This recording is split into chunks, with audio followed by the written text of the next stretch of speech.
मुंबई में गूंजे नारा महाश्रमण जी का जय जयकारा। श्री महाश्रमण जी 52,000 किलोमीटर की यात्रा करते हुए मुंबई में चातुर्मास हेतु पहुंचे हैं।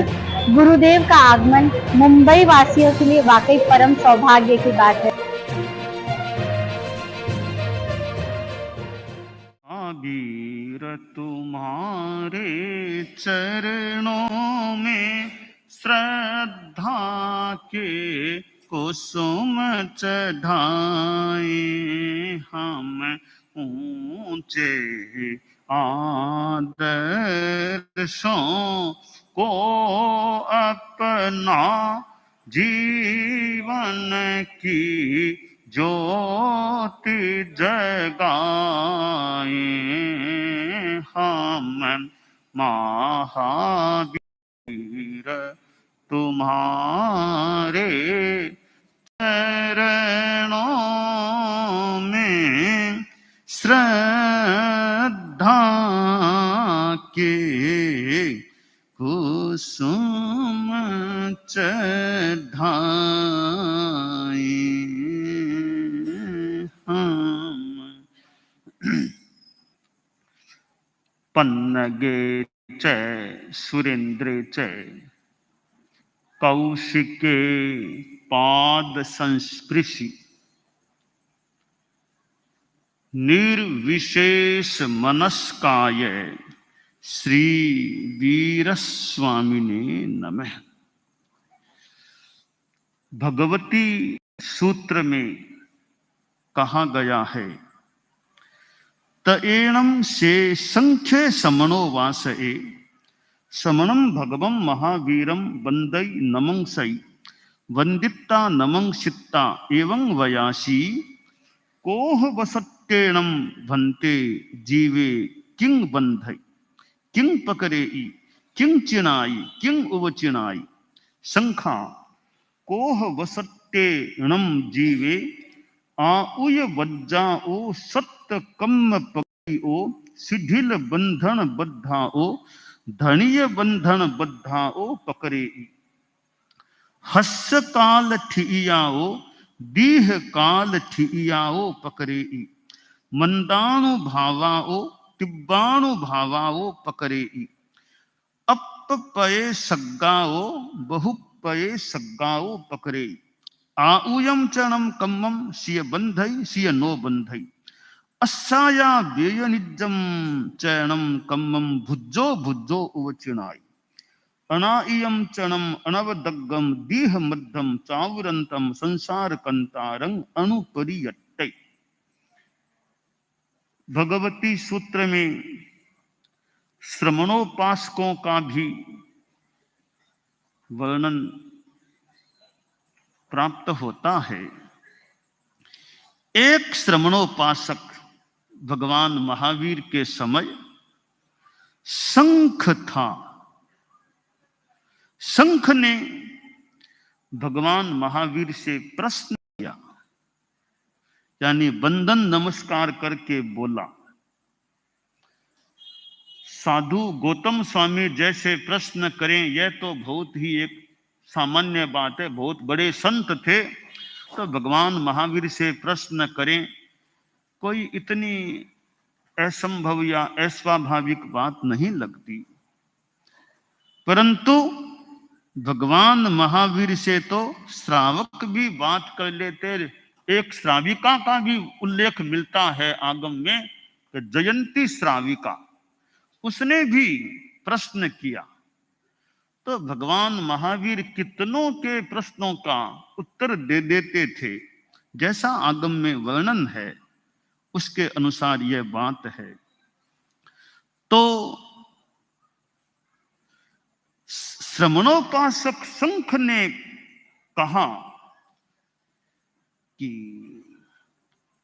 क्रोध वशार्थ जीव बनते क्या बांधता है, क्या बंधन करता है, क्या प्रकर्ष करता है, किसका चय करता है, किसका उपचय करता है।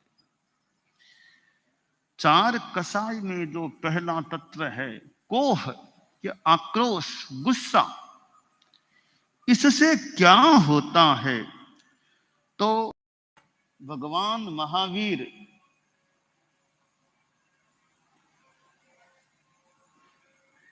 के पास यह बात आई, उत्तर दिया गया कि शंख कोप क्रोध के वशीभूत जीव जो होता है वह आयुष्य के सिवाय 7 जो शेष कर्म हैं वे शिथिल बंधन बद्ध प्रकृतियां उनकी हैं, उनको गाढ़ बंधन बद्ध कर देता है।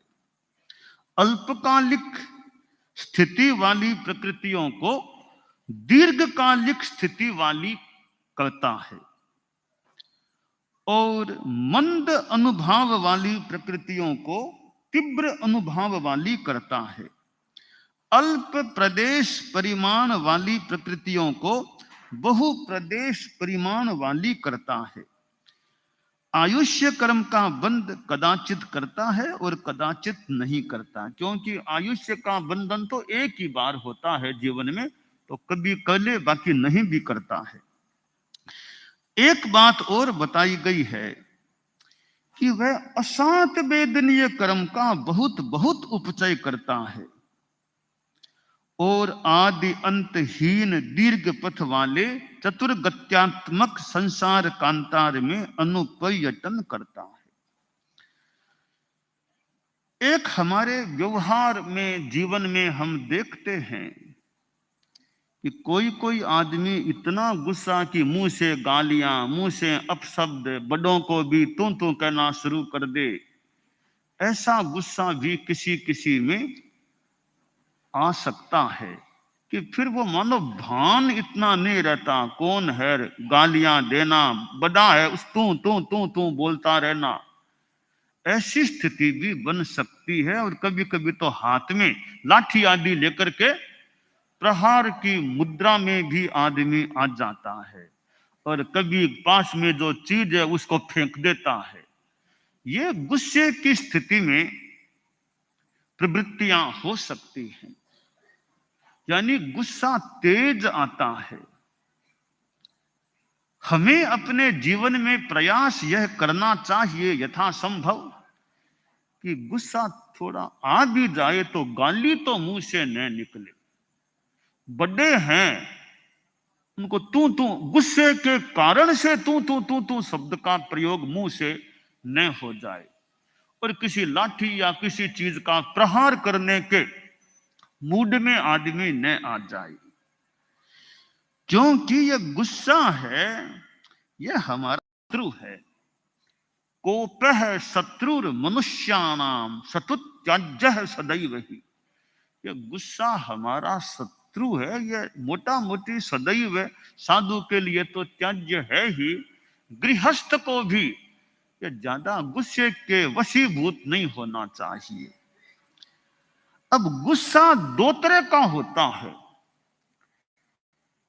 एक गुस्सा तो भीतर में आवेश उठता है, वो आवेश के वशीभूत होकर आदमी बोलता है, वह गुस्सा महा खराब चीज है। एक गुस्सा, उसको गुस्सा कह दें भले कि मन में गुस्सा नहीं है, थोड़ी कड़ाई दिखाने के लिए थोड़ा शब्द थोड़े तेजी से बोल देता है, यह गुस्सा थोड़ा अलग होता है।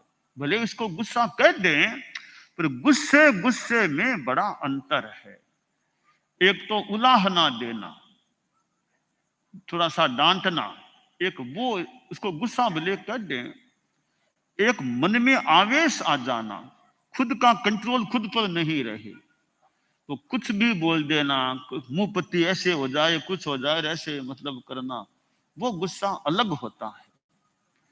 तो हालांकि आगे जाकर तो कोई भी गुस्सा नहीं हो, बढ़िया बात है, फिर भी थोड़ा बहुत मान लो व्यवहार में और में कभी गृहस्थ और कुछ कहना भी हो तो मन में गुस्सा नहीं, मात्र ऊपरी थोड़ी एक दिखावटी रूप में थोड़ा गुस्सा है, कड़ाई है, वो इतना खतरनाक, इतना नुकसानदेह नहीं होता ऐसा लगता है।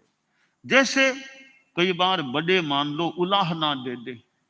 अब अगर बड़ों के मन में गुस्सा वो खास नहीं है, वो मात्र उसको थोड़ा सा कंट्रोल में करने के लिए थोड़ा कड़ाई से कह रहे हैं, मन में कोई गुस्सा नहीं है, मन में प्राय शांति है, पर शब्दों में थोड़ी सी तेजी है, जोर से बोल रहे हैं। यह जो रूप है, एक मन में आवेश है, बहुत बड़ा अंतर दोनों में प्रतीत होता है। और यूं तो ज्यादा कड़ा भी क्यों कहना पड़े, शांति से बोल देना, अभी ऐसा क्यों किया, ऐसा नहीं करना चाहिए था, तुमको ऐसा कर लेना, ऐसा नहीं करना चाहिए था, शांति से बोल दो। क्यों आवेश में आकर के लाल पीला होकर के ऐसे क्यों बोल ले। जो भगवती सूत्र में बताया गया है कि क्रोध वशार्थ जीव है, वो असात वेदनीय कर्म का बहुत बहुत उपचय करता है। असात वेदनीय, जिसके कारण बीमारी हो जाए, तकलीफ हो जाए, अमनोज्ञ शब्द रूप आदि से पाला पड़े, ऐसी स्थितियां बनती है असात वेदनीय के योग से। तो इसका एक कारण है यह गुस्सा, जो भगवती सूत्र में बताया गया है। क्रोध वशार्थ जीव असात वेदनीय कर्म का बहुत बहुत उपचय करता है। तो यह गुस्सा तो लगभग शब्द लगा दें काम का है ही नहीं। शांति रखनी चाहिए, बात करें, बात में शांति रखें। कोई दूसरा बोले तो बोल दे, अपने शांति रखो। फिर जो कहने की बात कह दें, कहने की बात शांति से भी तो कही जा सकती है। जो बात कहने की है उसको एक तो गुस्से में आकर के बोलेंगे, एक बोलने में शांति रख ले, क्या फर्क पड़ा, शांति रह गई, अपनी बात भी कह दी गई। तो हम चारित्रात्माएं हैं, समणियां भी हैं, चारित्रात्माएं और भी हैं, लोग श्रावक श्राविकाएं आदि जो भी। तो हमारे व्यवहार में कम से कम वो आवेश रूपी गुस्सा तो न रहे। आवेश का मतलब कि मैं चाहता नहीं गुस्सा करना, आदमी चाहता नहीं है, तो आ गया तो लाल पीला हो जाए, यूं थोड़ा कम कुछ हो जाए, एकदम हाथ में चीज ले ले, प्रहार का प्रयास कर ले, गालियां शुरू कर दे, बड़ा है पिता है कोई बड़ा, उसको तू बोलना शुरू कर दे, यह गुस्सा भयंकर है, यह खतरनाक है, गलत है, अकलनीय होता है। इतना गुस्सा नहीं आना चाहिए हमें। हाँ ठीक है, बड़े हैं, थोड़ा छोटों को डांट दिया, मन में नहीं है कोई खास, थोड़ा उलाहना दे दिया, वो अलग स्तर की चीज है। तो आवेश नहीं आना चाहिए, और डांटना भी मौका देख करके ही करना चाहिए। ज्यादा कब डांटना कब नहीं, हमारे अग्रणी संत भी बैठे हैं, कई अग्रणी साधियां और भी हैं, तो डांटना भी थोड़ा मौका देख करके ही करना चाहिए कि कितना सहन कर पाएगा। मैं भूल न करूं तो आचार्य श्री महाप्रज्ञ जी, मैंने पहले भी एक बार कहा था, यहाँ बॉम्बे में ही संभवतः विराजे थे, बॉम्बे की यात्रा में थे, बॉम्बे पधार गए थे, तो एक श्रावक को थोड़ा सा गुरुदेव ने थोड़ा सा यूं शायद फरमा दिया, थोड़ा कुछ उला ना कह दो, थोड़ा फरमा दिया। श्रावक ने भी यूं स्वीकार करना अच्छा श्रावक लगा, तो फिर गुरुदेव ने फरमाया कि उलाहना भी आदमी को देख करके देना चाहिए, कि उलाहना भी कितना पात्र है इसको देख करके देना चाहिए। हर किसी को उलाहना देना भी ठीक नहीं, कच्चा बच्चा है वो उलाहने को सहन भी नहीं कर सके, तो उलाहना भी देख करके देना चाहिए। यानी कि आदमी को देखना, किसको किस तरह से सेटल करें, किस तरह उसको टेकल करना चाहिए।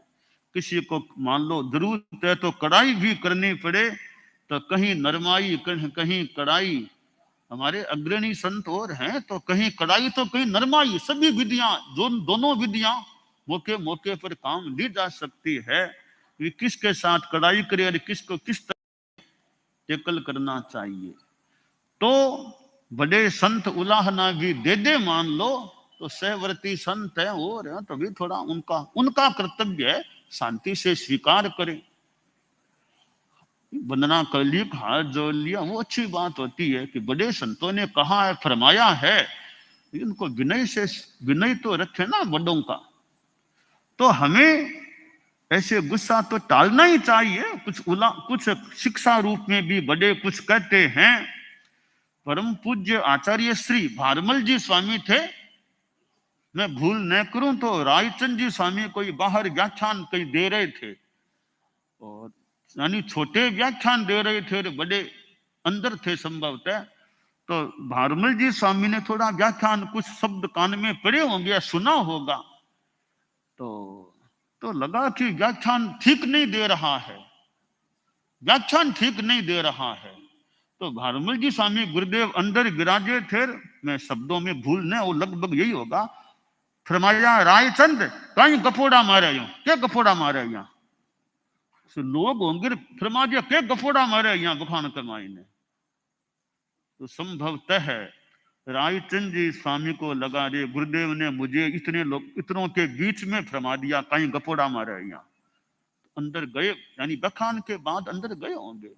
ये हमारी सामान्य सी रीत है, व्याख्यान देकर संत आए तो गुरु को जाने से पहले भी वंदन कर ले, व्याख्यान देने के बाद फिर आकर के वंदन। ये सामान्य सी हमारी पुरानी रीत सी है, मेरे देखने में भी है वो हमारी। तो वंदना की होगी, तो कहा गुरुदेव कोई मेरी भूल हो गई हो बोलने में, आप मुझे अकेले में फरमा देते, सबके बीच में क्यों फरमाया? तो सबके अकेले में मुझे फरमा देते, कोई जो बात थी सबके बीच में क्यों फरमाया? तो क्यों? बुलाओ खेतसी को, बुलाओ खेतसी को। खेतसी उनके मामा होते संसार, बुलाओ खेतसी को। हम तो सबके बीच में कह सकते हैं, हम किसी के सामने कह सकते, जो भी भाव था। कहते गुरुदेव जिया मर्जी बिया फरमाओ, जिया मर्जी बिया फरमाओ आपके लिए। तो बड़े उल्हा ना दे दे, अगवानी भी कभी मान लो कुछ कह दे सहवर्ती को, तो वापिस एक तो गुस्से में आ जाए और या थोड़ा के आर नहीं करूंगा और वो नहीं करूंगा, ऐसा नहीं।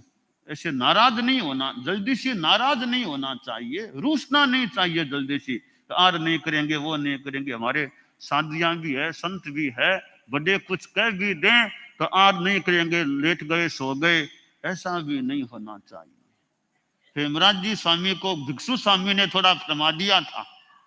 खैर बड़ों की ज्यादा बात न करें, तात्पर्य है कि हमें गुस्सा ज्यादा नहीं आना चाहिए।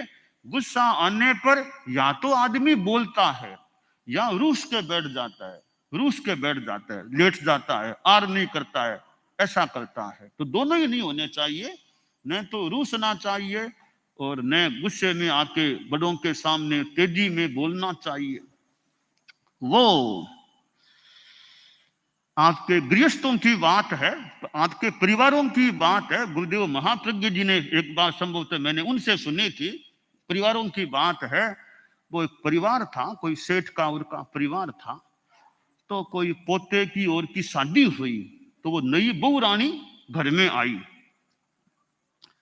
तो छोटी थी तो छोटों को कभी कभी सास वगैरह कोई डांट भी दे, कुछ कह भी दे।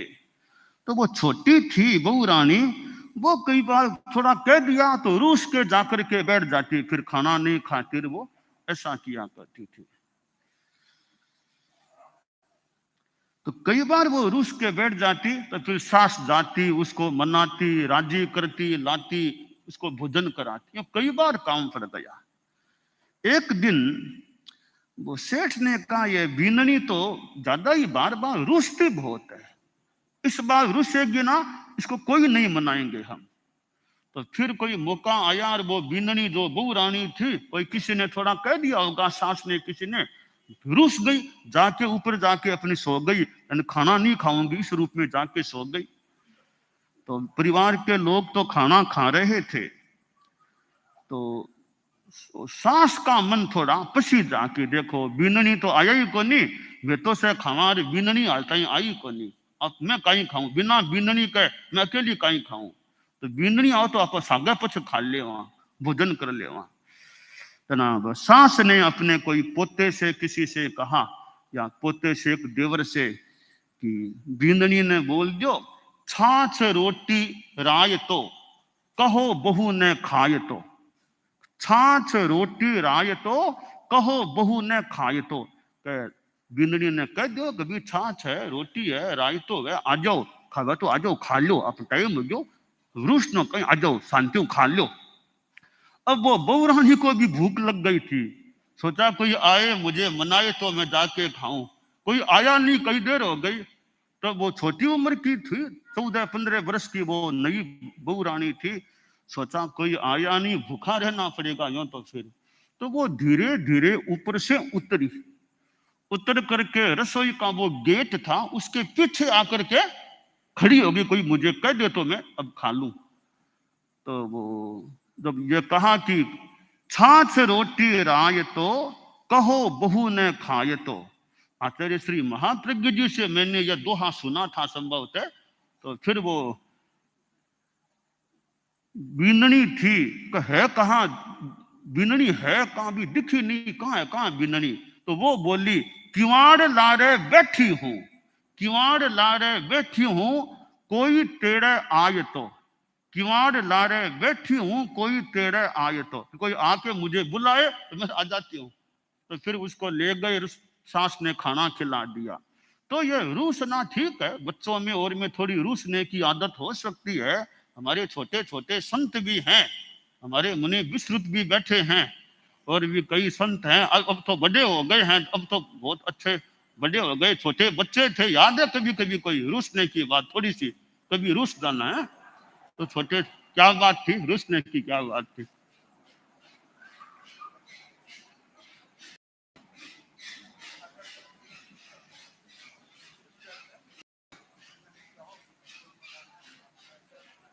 मैं अपनी बात को संपन्न कर रहा हूं कि रूसना भी नहीं चाहिए, कि बच्चों की बात थोड़ी अलग है, गुस्से में आवेश में बोलना भी नहीं चाहिए।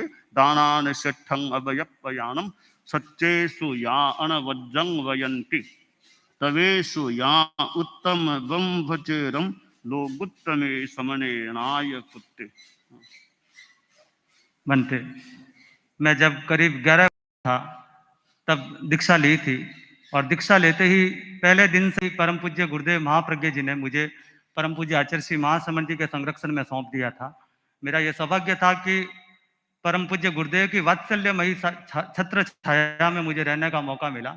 और गुरुदेव प्राय गुरुदेव स्वयं तो मुझे कभी डांटते ही नहीं थे, और कोशिश यह रखते थे कि कोई मुझे डांटे नहीं, लेकिन उसके बाद भी कभी कभी कोई गुरुदेव के पीछे से मुझे कोई डांट देता तो मैं नाराज होकर के गंगासर की सीढ़ियां थी उनमें जाकर के बैठ जाया करता था। और परम पूज्य गुरुदेव फिर पधारते, जब पता करते कि कहाँ है विश्व मिला नहीं, तो गुरुदेव पधारते और सीढ़ियों तक पधार करके वहां पे पधार करके मुझे समझाते थे विस्तृत सियाणो है नहीं, सियाणो है नहीं, ऐसे सर पे हाथ फेर फेर के मेरा हाथ पकड़ के वापस लाके आर करवाते मुझे। हाँ हाँ, अब वो बचपन की बात है, थोड़ी बहुत होगी।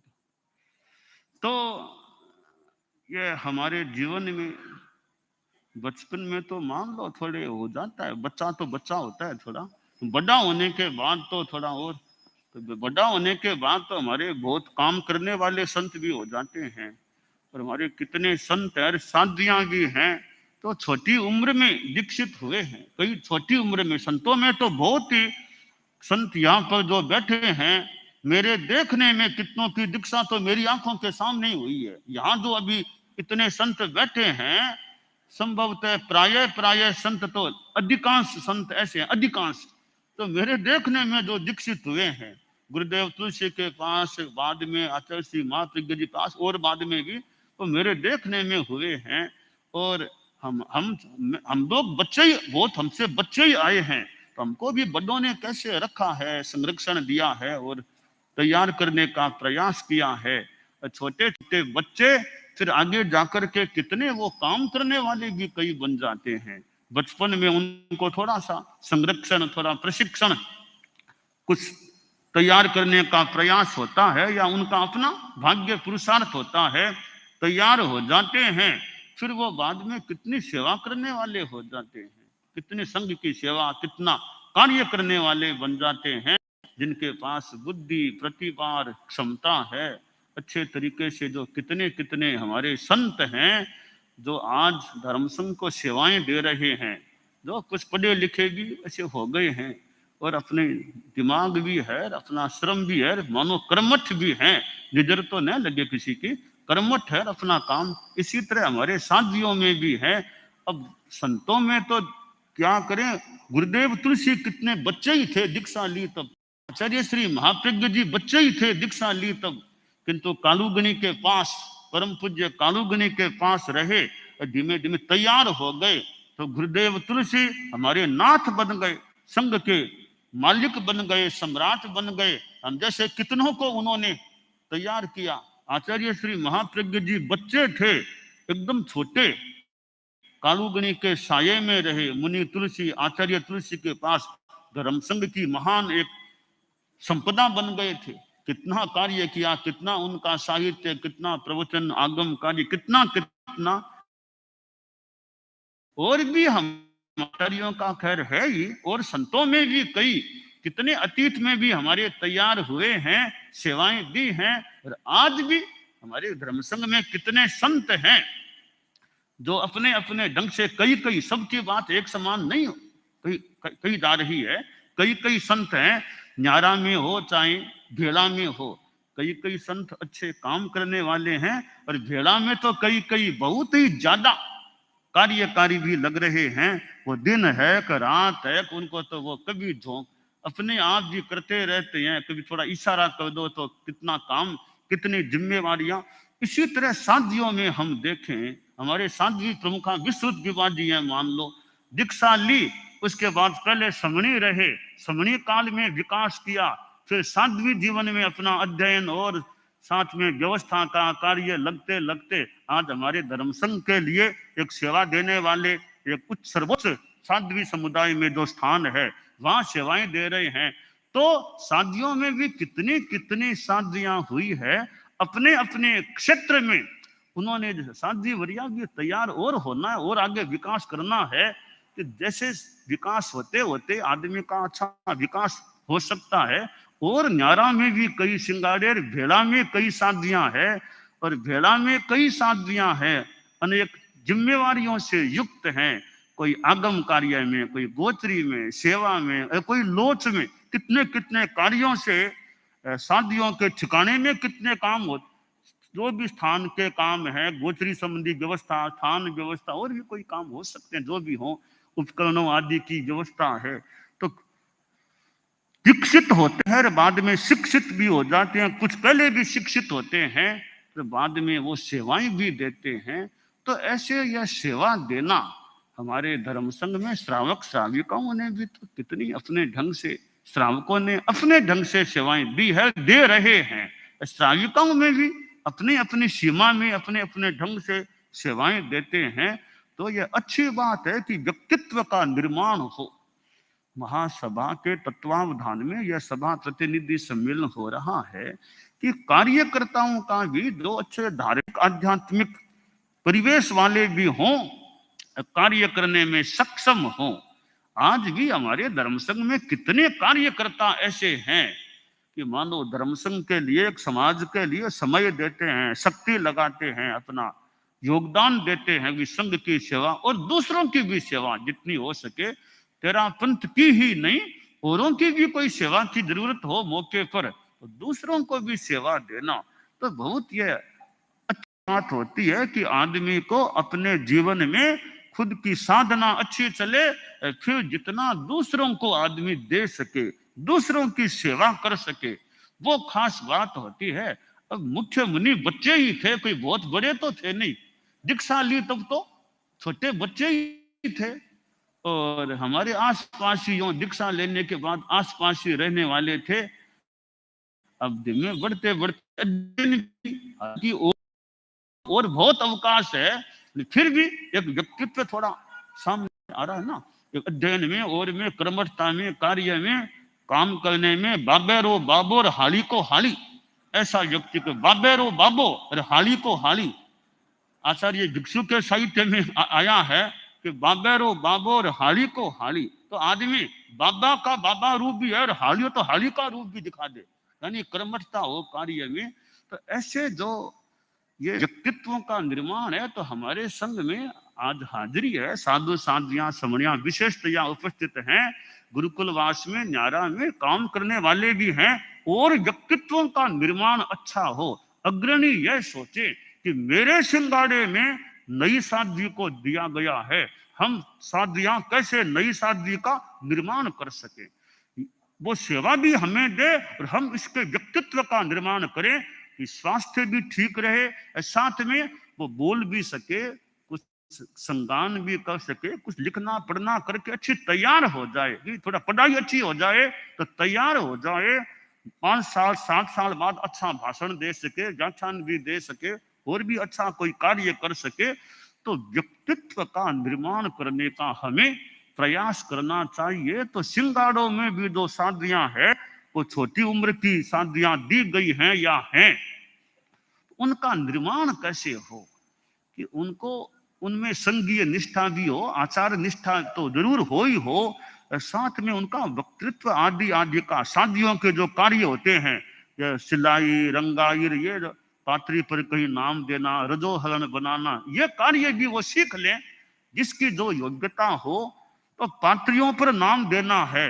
अब कितनी शादियां, कोई अब कितनी शादियां गुरुकुलवास में भी कोई नाम देने वाली भी तैयार होती जाए, शादी समझिए है, हो रही है, तैयार है नाम देने वाली, ठीक है। तो शादी प्रमुखादि व्यक्तित्वों का निर्माण का कार्य कि करते रहें, कि भी क्यों शादियों के कई काम है ना, वो पीढ़ी भी चलती रहे कि पात्री पर नाम देना है।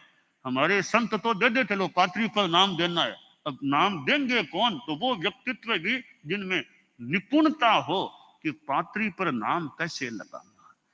पात्रियां रंगना तो खैर संतों को भी सीखना होता है, थोड़ा पात्रियां रंगना करना, वार्निश लगाना शादियों का तो काम है ही, संतों को भी अपना काम अपना खुद करना, अपने आदि का वो भी विकास होना चाहिए। तो ये व्यक्तित्वों का निर्माण के कार्य में निपुणता कैसे आए, तो गुरुकुलवास में है, न्यारा में है, तो वहां भी व्यक्तित्व का निर्माण की न्यारा के जो काम है वो करने में कैसे सक्षम बने, और सेवा की भावना भी हो, क्रमठता भी कि बड़ों को थोड़ा, जो वृद्ध हैं तो उनको आराम भी मिल सके, उनको सेवा भी मिल सके, और भी वो क्षेत्र को भी संभाल ले, व्याख्यान भी दे दे मौके पर। ऐसे काम कि अगवानी मान लो थोड़ा व्याख्यान अभी नहीं दे पा रहा है, तो सहवर्ती ऐसे हो कि अगवानी का जो काम है व्याख्यान देना, वो काम भी अच्छी तरह कर ले, तो अगवानी को चिंता न हो अब बखान कौन देगा, पीछे वाले संभाल सके। तो ऐसे वो व्यक्तित्व निर्माण का कार्य होना चाहिए। तो गुरुकुलवास में भी सबका मान लो, व्याख्यान का तो काम यहाँ नहीं पड़ता है, वो जिम्मा तो न्यारा वाला जिम्मा यहाँ इतना सबका नहीं है, किसी किसी का भले हो जाए। तो गुरुकुलवास में संतों में भी व्याख्यान का जिम्मा तो सब पर प्राय होता नहीं है, कोई हमारे व्याख्यान में एक तो रोजमर्रा का व्याख्यान है, उपदेश है, वो व्याख्यान है, एक होते हैं भाषण जो कभी कभी होते हैं। तो वो कई संत है, वो कभी कभी वाले, वो सदिया भदियार कदिया जो होते हैं ना, गुरुदेव के गीत में है सदिया भदियार कदिया, कि श्रावकों में सदिया सदा वो आने वाले, भदिया भादवे में आने वाले, कदिया कभी कभार आने वाले। हमारे संतों में बोलने में कोई सदिया, कोई बदिया मतलब खास कभी कभी प्रदूषणा आदि में, कोई कदिया कभी कभी। तो हमारे संतों में भी भाषण देने वाले भी मौके मौके पर, कोई अधिवेशन है, सम्मेलन है, और है कोई रविवार को कोई प्रशिक्षण देना, तो ऐसे भाषण अच्छा दे सके। हमारे कई संत हैं, जैसा मुझे लग रहा है, तो भाषण दे देते हैं, चाहे थोड़ा अंग्रेजी का उपयोग करना हो, थोड़ा और अपने ढंग से आधुनिक संदर्भ में तरीके से बात बताने वाले हों, तो कई संत जो हैं वो उनका और विकास होता रहे, और मौके मौके पर उनका हम उपयोग भी करते रहे कि इस विषय पर अमुक को बुलाओ, अमुक को बुला लो। वो छापर में कालूगणी के संदर्भ में हमने 1 सप्ताह की व्याख्यान माला रखी थी, 7 दिनों तक परम पूज्य कालूगणी पर व्याख्यान हमने शायद नामांकित कर लिए, अमुक अमुक को कहो वो इस पर भाषण दे। तो वो संभवतः कईयों के अच्छे भाषण हुए थे कालूगणी के संदर्भ में। तो ऐसे व्यक्तित्व निर्माण होना चाहिए। तो शादियों में न्यारा की हो चाहे गुरुकुलवास की हो, कि वो अपने क्षेत्र में कुछ आगे बढ़े, कोई किसी 1-2 कार्य में वो दक्षता प्राप्त कर ले। न्यारा वालों में अपनी दक्षता, भेड़ा वालों में अपनी दक्षता, इसी तरह न्यारा में संत हैं वो अपने ढंग से कार्य करने की दक्षता, उनके साथ भी हैं। तो छोटे संतों का निर्माण, उनको अध्ययन कराना करना, वो कार्य भी न्यारा वाले संत भी, जिनके पास छोटे छोटे संत हैं, उनके निर्माण का प्रयास। और गुरुकुलवास में तो छोटे बहुत होते हैं, तो गुरुकुलवास में जो छोटे संत हैं उनका भी विकास हो, भी संस्कृत जो भी उनका अध्ययन का विषय है। अभी चतुर्मास में इतने संत हैं, इतनी शादियां हैं, चौमासा तो जा रहा है, समय तो जा रहा है, इतने ठाणे शादियों के हैं मान लो, तो न्यारा के भी हैं, भेड़ा के भी हैं। अब जिनसे जो सीखना हो, कोई न्यारा वालों से सीख ले, कोई न्यारा वाले भेड़ा वालों से सीख ले, एक दूसरे से आदान प्रदान। ये राग धारना हो तो राग धार ले, और कोई ग्रंथ पढ़ना हो तो भी कोई, तो संस्कृत में ग्रंथ पढ़ने हो और कोई लोका की कला को वो सीखना हो, तो ऐसे वो व्यक्तित्व निर्माण है वो लेने का प्रयास होना चाहिए। समणियों में भी, समणियों फिर भी वो लाडनों में रह करके और के भी कर सकती है, फिर भी जितना उनका भी विकास होता रहे। शादी वरिया भी बैठी है, कि विदेश जाने वाले हैं, जो शादी वरिया भी लगता है वो चिंतन भी करती है, और कि कैसे उनमें विदेश में जाकर कैसे अच्छा काम कर सके, वो योग्यता का चलता रहे, ताकि वो स्वयं कुछ तो लगता है कर रही होगी, तो अच्छा निर्माण हो जाए समणियों का भी, कि विदेश में जाए तो ट्रेंड होकर जाए, अच्छी तरह बात बता सके, अच्छा काम, अच्छी खुद की साधना अच्छी हो, ऐसी समणियां विदेश में जाएं तो वहां अच्छा काम कर सकती हैं। तो यह एक हमारा प्रयास होता रहना चाहिए, यथा अपेक्षा, कि व्यक्तित्व का निर्माण हो, अच्छे आदमी का निर्माण, व्यक्ति का निर्माण हो। यह काम अच्छा चलता है तो संघ का भी विकास, संघ की भी उन्नति हो सकती है। श्रावक श्राविका समाज में भी व्यक्तित्व निर्माण हो, ये प्रशिक्षण कार्यशाला आदि आदि चले, ये अधिवेशन सम्मेलन हो, ये भी एक प्रकार से व्यक्तित्व निर्माण का ही कुछ कुछ काम करने का समय होता है। मुझे बता रहे थे महासभा के अध्यक्ष मंत्री मुनि विस्तृत, ये लोग सुबह आए थे कि हमने क्या चला इन दिनों में, अमुक संतों का कराया, अमुक का कराया, यह विषय उन्होंने कराया, यह कराया, यानी वो प्रशिक्षण का कार्य चले, ताकि व्यक्तित्व निर्माण में कुछ कुछ आहुतियां इस यज्ञ में हो सके। एक बार भी कुछ बातें सुनी है तो वो उनके दिमाग में बैठ जाती है, याद रखते हैं, तो वो बातें फिर उनके आगे कार्य आदि में काम आ सकती हैं, खुद की साधना में काम आ सकती है। तो हमारी जितनी भी संस्थाएं हैं, कल्याण परिषद से जुड़ी संस्थाएं हैं, सभी संस्थाओं में भी कार्यकर्ताओं का व्यक्तित्व का अच्छा निर्माण हो, उनको लक्ष्य यथा विधि के निर्माण अच्छा हो जाए, इसलिए ये अधिवेशन सम्मेलन होते हैं, ये बड़े उपयोगी हो सकते हैं। अब यह कन्या मंडल का जो हुआ था, किशोर मंडल का हुआ था, और भी संस्थाओं के हो रहे हैं, तो इनसे एक भले 2-3 दिन का ही है, 2-3 दिनों में भी कुछ बूंदें उन पर पड़ सकती हैं, तो कुछ उनको दिशा दर्शन मिल सकता है। तो समाज में जो ये संस्थाएं हैं वे भी बहुत यूं तो अच्छी लग ही रही है, काम करने वाली है, आगे से आगे अच्छे व्यक्तित्व तैयार हों, अध्यक्ष बने, मंत्री बने, तो भाई आने वाले अध्यक्ष हैं तो वो व्यक्तित्व अच्छे तैयार होंगे और वे अध्यक्ष बनेंगे, अच्छा काम कर सकेंगे, वे मंत्री बनेंगे, वे उपाध्यक्ष आपके बनेंगे कार्यकारिणी में, तो ट्रेंड होंगे तो बढ़िया काम कर पाएंगे। अथवा चुनाव यानी चयन हो गया, फिर कोई कार्यशाला लगे, भी जो कार्यकारिणी में है, जो पदाधिकारी हैं, 2-4 दिनों की कोई कार्यशाला लग जाए, तो आप लोग चयनित हुए हैं, अब आपको इस तरह काम करना, तो उनको 2-4-5 दिनों में कुछ ट्रेनिंग मिल जाए तो वे अच्छा, जैसे विधायक सांसद मान लो कोई बने, अब उनको कुछ ट्रेनिंग अच्छी मिल जाए तो वो काम अच्छा कर सकते हैं। इस तरह हर संस्था में जो भी पदाधिकारी हो, कार्यकारिणी में हो या ट्रस्टी वगैरह, जो भी ऐसे लोग, कुछ कार्यशाला से कुछ लग जाए। अधिवेशन तो बढ़िया है ही है, इसमें मान लो इतना समय न मिले तो एक अलग से भी कोई कार्यशाला लगे, इस संस्था की कार्यशाला है, इसमें 3 दिन 4 दिन 5 दिन या संस्थाओं की मिलाकर के कार्यशाला लगे, उनमें ट्रेनिंग प्रशिक्षण दिया जाए, उनकी जिज्ञासाओं का समाधान हो, उनको कार्य करने का तरीका, बढ़िया तरीका क्या हो सकता है, इस प्रकार का प्रशिक्षण मिले तो व्यक्तित्व का निर्माण बढ़िया हो सकता है। हालांकि आज भी समाज में संभवतः अच्छे कई कार्यकर्ता, अच्छे व्यक्तित्व संभवतः हैं, तो अच्छे काम करने वाले हैं, उनको और नयों को भी तैयार होने का मौका मिले। बड़ों के साथ रहने से भी कई बार जो बड़े हैं, प्रशिक्षित हैं, उनके साथ साथ रहते हैं, तो साथ रहने से, देखने से भी कई बार ट्रेनिंग मिल जाती है। तो कई बार ये हमारे पहले जो नए संतों को गोचरी सिखाना है, तो पहले बड़ों के साथ गोचरी तुम जाओ, बड़ों के साथ जाओ। संभवतः ऐसी कोई परंपरा आ रही, तो साथ जाने से देखेगा कैसे गोचरी करना।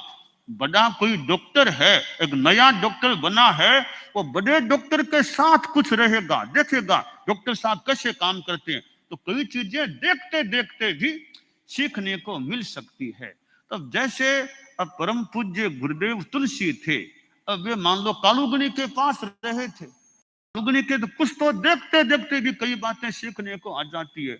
आचार्य महाप्रज्ञ जी गुरुदेव तुलसी के पास रहे थे, तो देखते देखते देखते देखते कई बातें पकड़ में आ सकती है। तो यूं बड़ों के पास रहने से, वो हमारे धर्म संघ में जो ये जयाचार्य थे, उन्होंने जल्दी ही मगवा को उत्तराधिकारी बना दिया।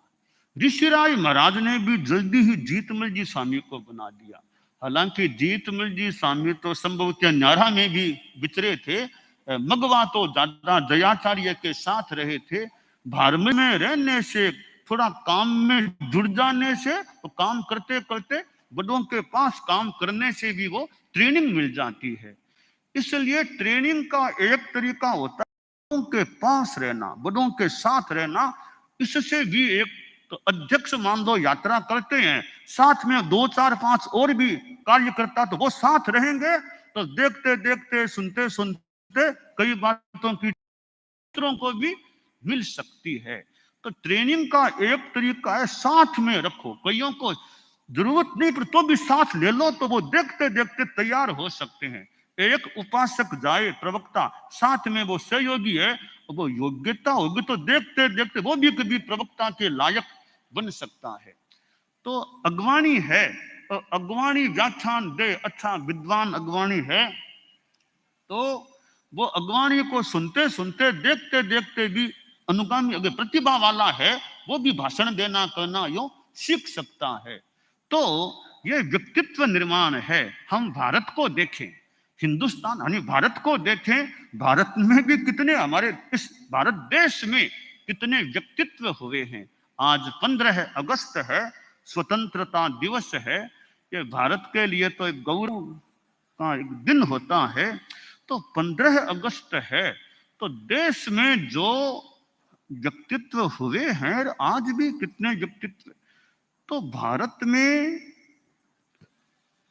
नैतिकता, गुरुदेव तुलसी ने जो अनुव्रत की बात चलाई थी, देश के विकास के लिए मान लें कि भौतिकता का विकास भी जरूरी है, क्योंकि भारत तो गृहस्थों का भी, मुल्क तो गृहस्थों का ही देश है, तो भौतिक विकास भी चाहिए, देश को आर्थिक संपदा भी चाहिए, आर्थिक दृष्टि से भी मजबूती देश को चाहिए, और भी भौतिक सुख सुविधाएं वो भी देश को चाहिए। इधर सेना बल भी चाहिए, सुरक्षा तंत्र अच्छा चाहिए, शिक्षा की व्यवस्था अच्छी चाहिए।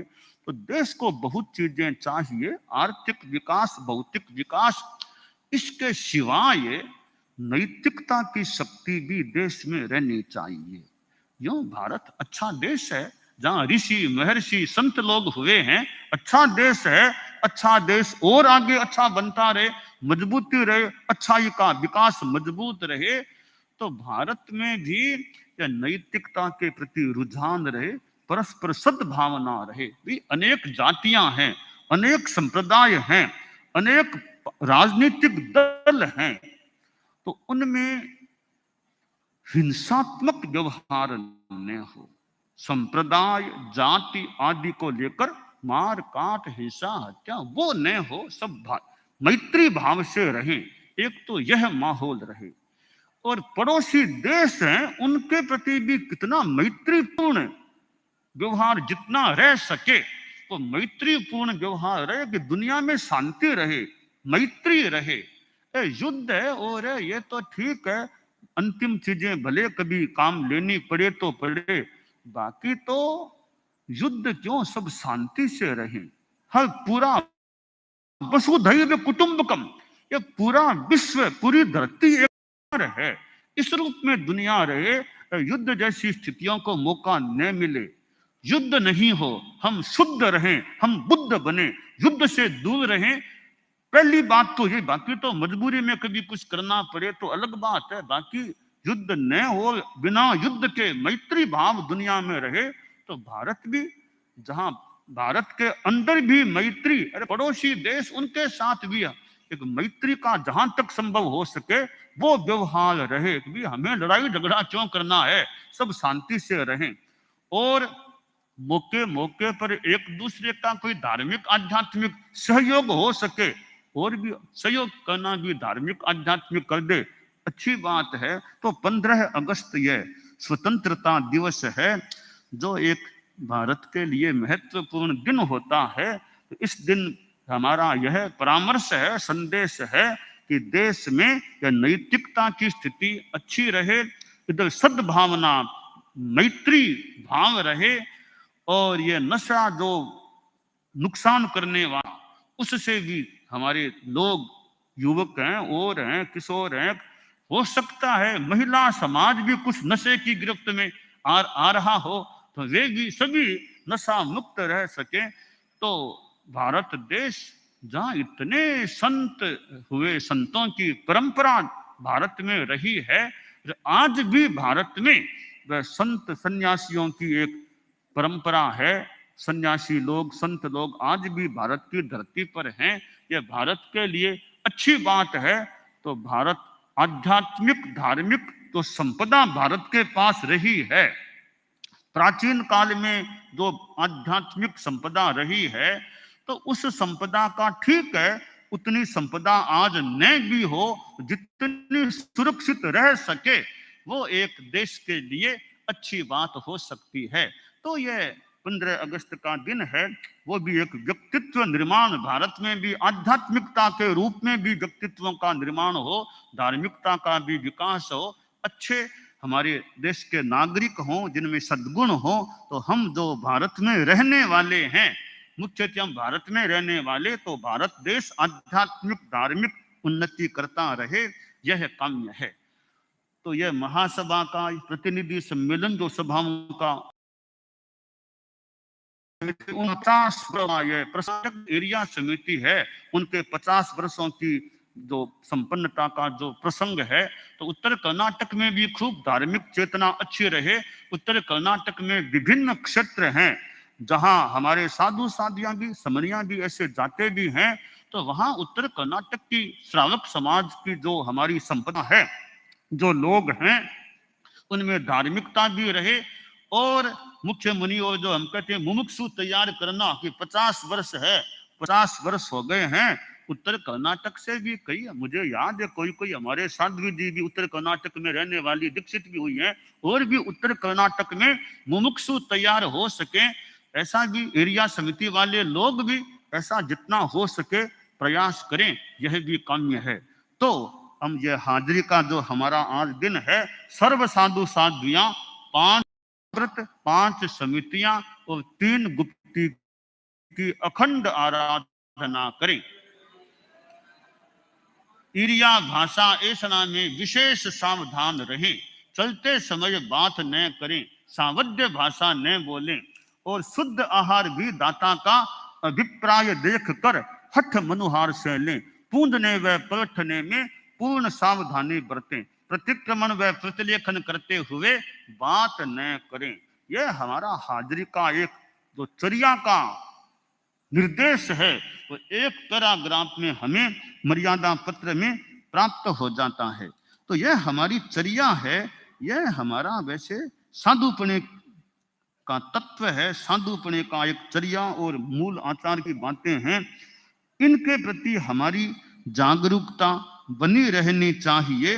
हमारी समितियां, गुप्तियां, महाव्रत, यह हमारी संपत्ति है, और हमारे पास है क्या? या तो ज्ञान है, दर्शन है, चारित्र है, तप है, यह हमारी संपत्ति है, वो वर्धमान रहे और सुरक्षित रहे, ऐसा हमें यथोचित प्रयास रखना चाहिए।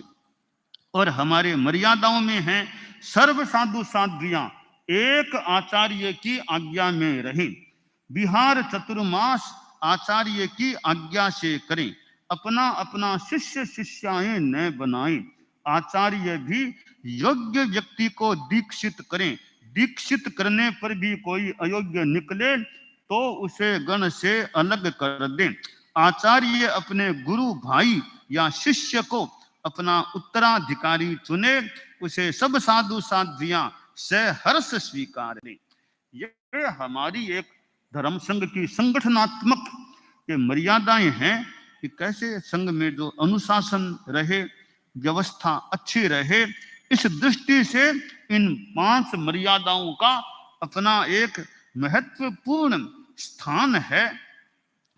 और ये मर्यादाएं हमारे हम देखते हैं कि शिष्य शिष्याएं हैं तो कोई भी साधु ये बता दे कि मेरे 5 शिष्य हैं, कोई भी बता दे तो हम जाने कितने शिष्य हैं, कोई साध्वी जी बता दे मेरे पास इतनी शिष्याएं हैं, साध्वी प्रमुखा जी से भी कोई पूछ ले कि आप तो साध्वी प्रमुखा जी हैं, आपके तो 500-400 शिष्याएं होंगी ना, तो कितनी शिष्याएं आप फरमाएंगे, कितनी शिष्याएं हैं? शिष्या नहीं है कि हमारे साध्वी प्रमुखा जी के भी अपनी शिष्या कोई नहीं, साध्वी भैया के पास भी कोई शिष्या नहीं है। यह हमारे संघ की मर्यादा है कि शिष्य शिष्याएं केवल एक आचार्य के ही हों। और बड़ी बात यह है कि पूर्व आचार्य के शिष्य भी वर्तमान को मिल जाते हैं। कोई यह बड़े एक आश्चर्य की बात है कि दीक्षा दी आचार्य तुलसी ने, दीक्षा दी आचार्य महाप्रज्ञ जी ने, उनके जो शिष्य थे वो आज हमारे शिष्य हैं। ये बड़ी बात है कि पूर्ववर्तियों के शिष्य थे वो भी आने वाले को मिल जाते हैं। तो हमारे संघ में शिष्य शिष्याएं किसी के न हो तो यह अच्छी यानी एक विशेष स्थिति है हमारे संघ की कि किसी की अपनी शिष्य शिष्या नहीं, और कि उत्तराधिकारी बनाना भावी आचार्य कौन होगा तो यह कोई विधान नहीं है कि 15-20 की कमेटी बनेगी, वो कमेटी बैठकर चिंतन करेगी, कमेटी फिर निर्णय देगी या अनुशंसा करेगी, ऐसी भी कोई व्यवस्था नहीं है। उत्तराधिकारी भावी आचार्य के लिए कोई श्रावक श्राविकाओं की भी पंचायत नहीं बैठती है, न साधु साधियों की कोई पंचायत बैठती है, न कोई ट्रस्टियों की कोई बैठक होती है, किसी की नहीं होती कि भावी आचार्य किसको बनाएंगे। यह हमारे संगठन की मर्यादा है कि वर्तमान में जो आचार्य हो वो उन्हीं के पास यह एक अधिकार है, वे जिसको उचित समझें उस चारित्रात्मा को अपना उत्तराधिकारी बना दें। तो यानी एक तरह से अहंकार को न पनपने का थोड़ा मानो प्रयास है। यह अहंकार आकांक्षा भी इतनी न जागे कि मैं बनूंगा मैं, हालांकि आकांक्षा जाग तो सकती है, आकांक्षाएं कईयों में जाग तो सकती है, पर मर्यादा ऐसी है उन आकांक्षाओं को ज्यादा बल नहीं मिलता है। तो यह एक स्थिति हमारे धर्म संघ की है। तो इस प्रकार की हमारे मर्यादाएं हैं।